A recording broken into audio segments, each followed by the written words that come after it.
New Year. I hope your 2017 is off to a great start. I realize I haven't been on here since I had my surgery at Thanksgiving.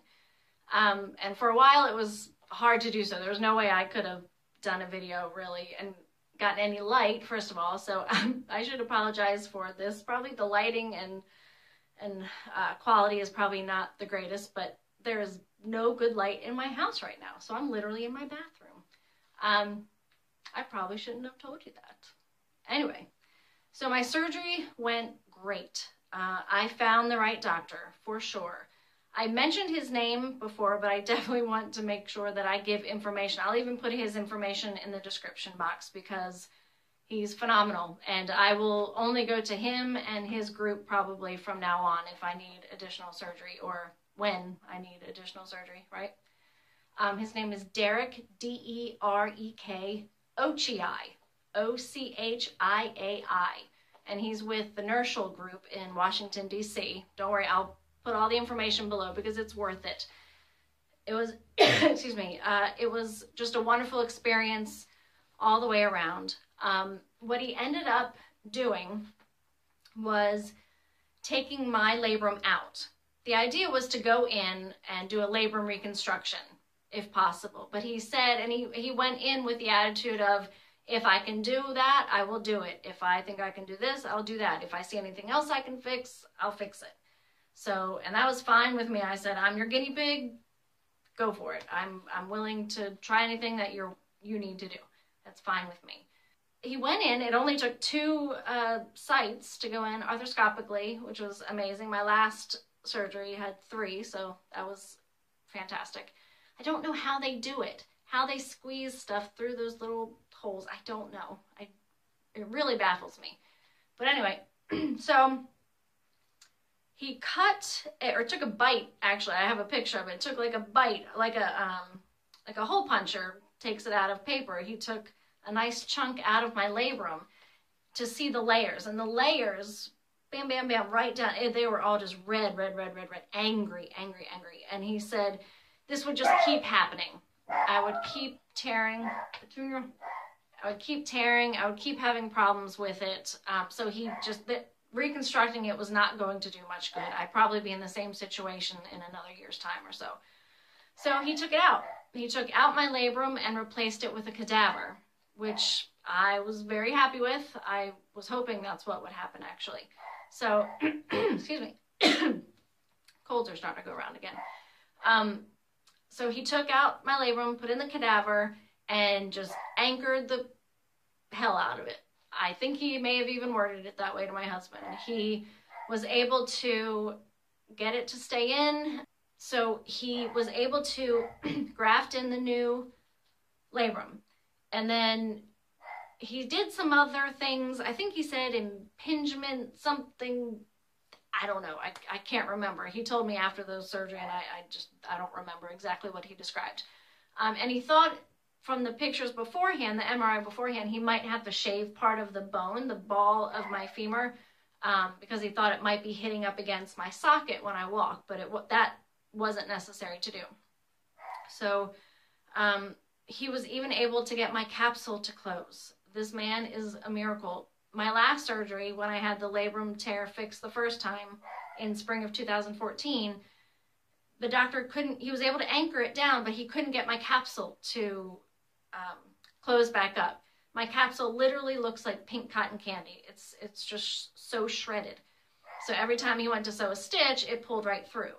Well, this doctor, I don't know how, but he said, I think he said something like he just pulled it from as far back as he could, as slowly as he could, and just wrapped it around. It's even tightened, so my capsule is actually tighter now.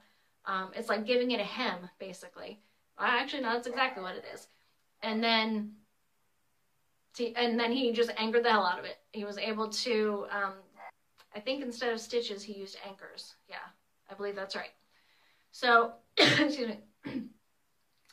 So right after surgery, when I woke up, the only problem that I had was I started shivering really badly. And they said it was because of coming out of the anesthesia. I mean, they had those warming blankets on me, which are so great. I wish we had, you know, I'm going to do that, I think, before bed every night. I'm just going to throw our blanket in the dryer and put it on us every night. Well, my husband won't like that at all. But I will. They were covering me with the warming blankets, and I just couldn't stop shivering, and that really hurt. Because if you think all those muscles are tightening up and everything, so that area where I just had surgery is surrounded by huge muscles, and, or maybe not so big anymore, but they're squeezing that area so much, and that really hurt. I'm not supposed to shiver anyway. I have to try to avoid shivering at all costs because I usually go into Charlie horse spasms in my neck.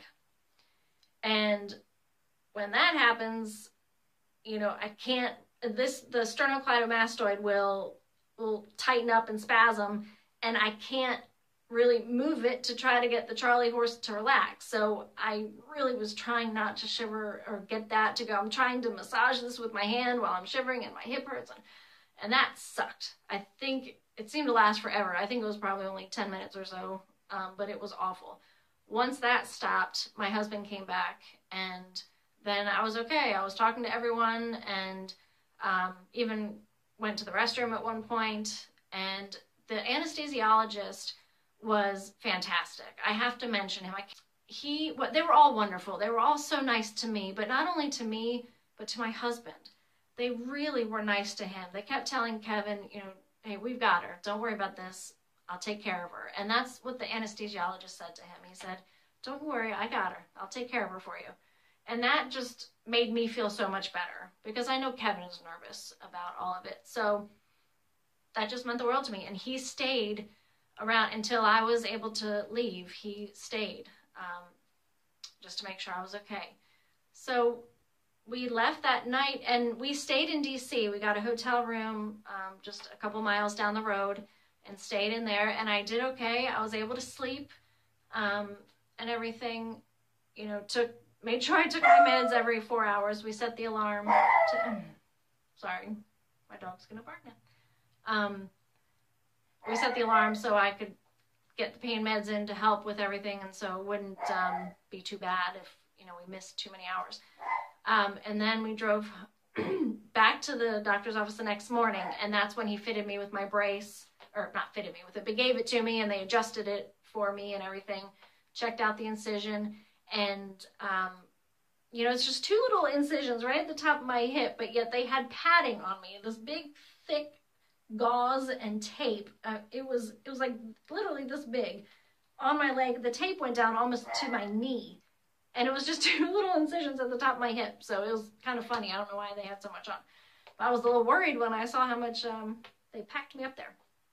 So that appointment went great. He told Kevin to take my leg and circle it around 10 times every day. That was not fun, and to tell you the truth, we didn't do it every day for sure. But everything went well. He came out and told Kevin it could not have gone better. It went perfectly. His words. I wasn't supposed to put any weight on it for a month. So I was using my walker and everything. Did not really leave the house except went Christmas shopping a couple of times. I was going batty. I had to get out, and what can you do? It's Christmas. You have to go. Use my walker, and we had the wheelchair in the van just in case, but I did okay. My hands really took a beating. My hands and elbows and shoulders took a beating because you're putting so much weight on the walker to get the weight off the leg that it just makes everything hurt that much more. But it's okay.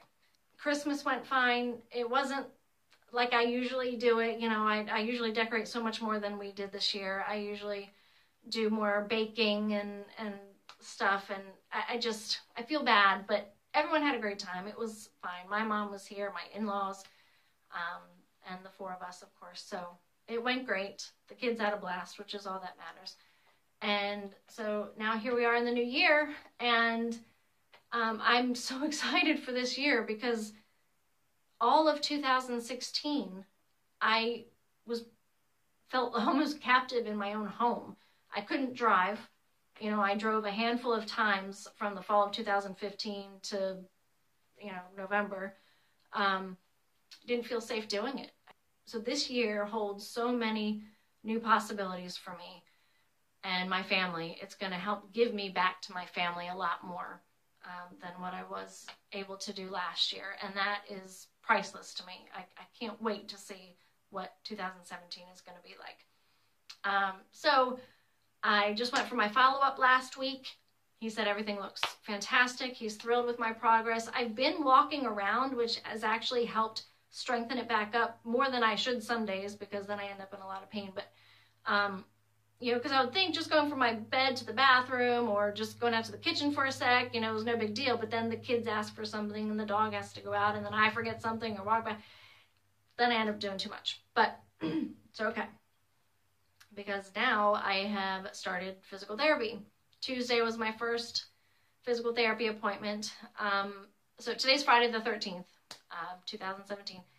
And so Tuesday was my first time back to PT, and it went fine. You know, I'm very comfortable with my physical therapist. His name is Bill Bales, and I will give information about him too. I'm going to do videos about them too, because it's important that people know about, especially my physical therapist. He's wonderful. I've been going to him off and on for years, and he's done a wonderful job. So I definitely want to acknowledge him.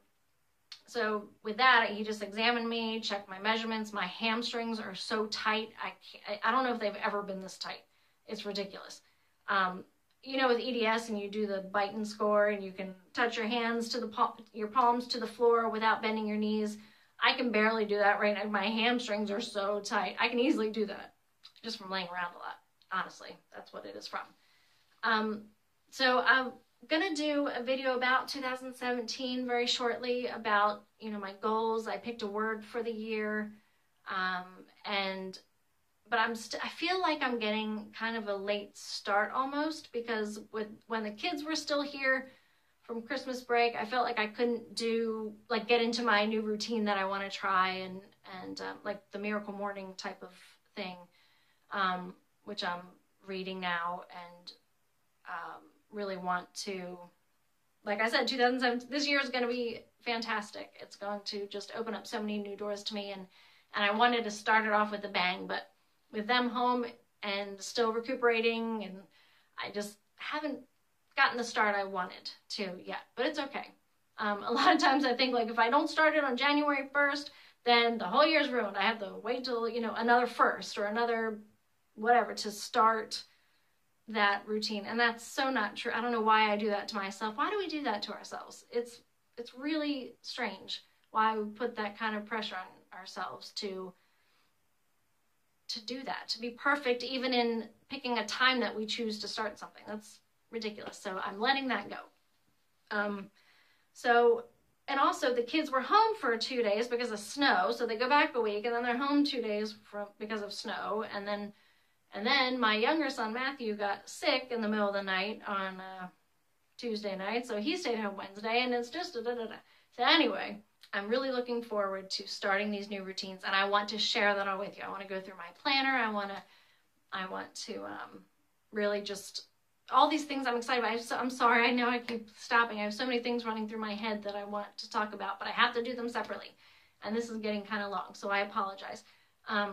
But today I went for my second physical therapy appointment, and I was able to, like the first one I did 3 exercises. This one I was able to add 3 more onto it.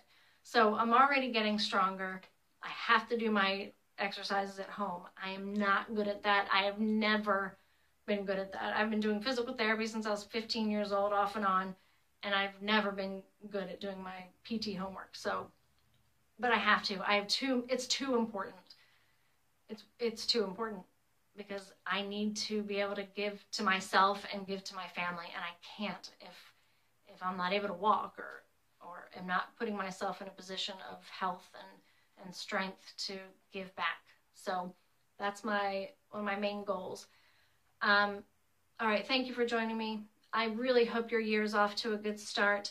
I'm thinking about you and sending you gentle hugs, okay? So Happy New Year, and I'll talk to you soon. Bye-bye.